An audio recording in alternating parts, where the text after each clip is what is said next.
3, 2, 1. Yeah, so what we have here is the Leatt 2.0. So these are a flat shoe.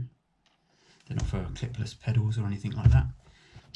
Previously, well, these are still good. These are about 1500 miles.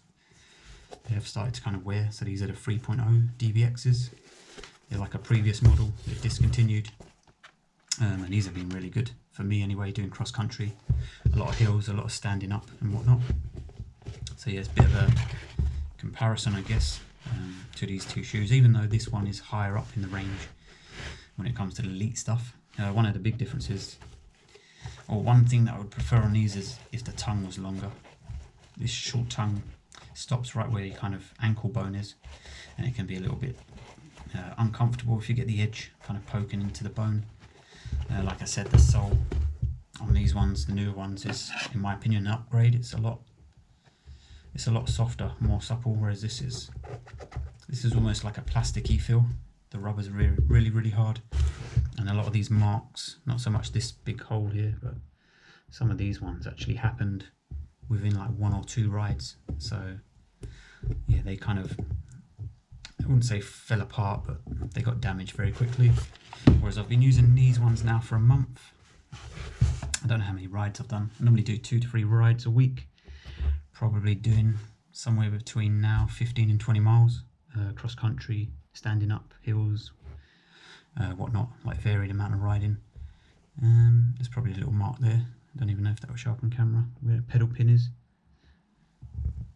So yeah, they seem to be holding up, these soles, pretty well. So that seems like a good upgrade. And I think because the sole is a little bit softer, it's more absorbent. So they've, well, it's not a direct comparison because, like I said, the other shoes are higher level, but there's quite a lot of flex in this shoe. And when I got it, I ordered it online and it arrived, and I was a little bit, oh, I don't know about these. These seem a bit soft, and I don't really want a shoe that bends too much. But actually riding with them, yeah, I've not had any problems. Don't actually notice there's a huge amount of difference apart from the tongue digging in. So in that regards, they're cool. If you've got wide feet as well, that's why I picked the Leatts. I did try Gyro. I think the other ones were Endura Humvee and 510 Freeriders, and I just found those ones were very narrow, probably somewhere between 5 to 10 mil narrower in this kind of, in this area here, in the toe box area. I guess as well, like a lot of shoes nowadays, they are made of man-made materials, so they're not made of leather, which some people see as a positive, other people will see as a negative, especially in terms of like durability. So yeah, they do have this kind of material that they've put on the rears as well, which is almost like a sandy kind of paper, sandpaper material. It's good for the grip on the back of your foot. Never really had a problem with the other ones in that regards, but it's something that they've added. And I think they were £60 when I bought them from online retailer. So yeah, I'm not sure if the laces are longer, but with the newer ones, you actually have enough lace left over to do like a double knot, whereas these ones always kind of struggled. There wasn't really a lot of lace there. I don't know if they put newer laces on, or it's just because the construction's not as bulky as that version. But yeah, insoles are the same as well.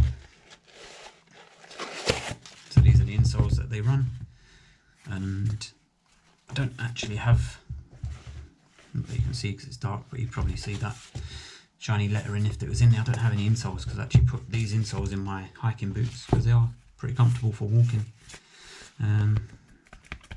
They've got obviously good padding down here for when you're pedaling on the pedals, but they've got quite a thick kind of arch area as well. You've got good arch support, I guess.